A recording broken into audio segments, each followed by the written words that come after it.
Monsieur Bessac, vous avez raison, vous parlez des Roms avec beaucoup d'humanité, ce que je pense ne fait pas Manuel Valls, mais je crois qu'il faut apporter des réponses pragmatiques.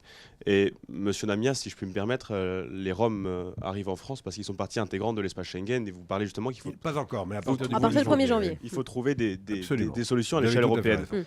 Mais est-ce que vous ne pensez pas qu'en filigrane de ce débat sur les Roms et du discours sécuritaire de Manuel Valls, il y a la préparation des municipales où le président de la République laisse Manuel Valls parler de ces questions parce qu'on le sait très bien, sur le Écoutez, terrain, moi, je vais vous les répondre, élus monsieur. locaux attendent des réponses vite Je vais vous et répondre, claires. si Merci, vous permettez, Hakim, je vais vous pour cette répondre question. doublement. Robert Alors très Namias. rapidement sur l'Europe, vous avez tout à fait raison.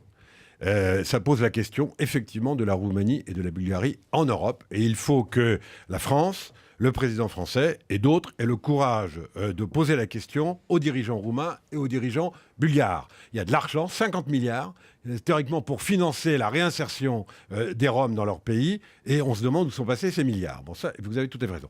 Quant au municipal, monsieur, je dois dire qu'effectivement, il y a peut-être une arrière-pensée politique. Mais vous savez, je vais vous dire une chose. Valls, qui est, je l'ai dit, d'abord rocardien. Rocard, c'était son mentor. Il a travaillé 5 ans chez Jospin. Et ça a plutôt bien fonctionné, Jospin. Ça a été un gouvernement qui a plutôt bien réussi, y compris sur le plan économique. Et il s'est tellement planté qu'on s'est retrouvé avec Le Pen au deuxième tour. Valls s'en souvient encore. C'est un traumatisme terrible pour la gauche. Et aujourd'hui, dire que la sécurité n'est pas de droite et qu'on prend un certain nombre de mesures pour protéger les citoyens, et la réaction des maires de ce point de vue-là est tout à fait significative, ne me paraît pas du tout quelque chose de droite. C'est pas même électoraliste. C'est simplement à l'écoute des citoyens. Merci Robert Namias.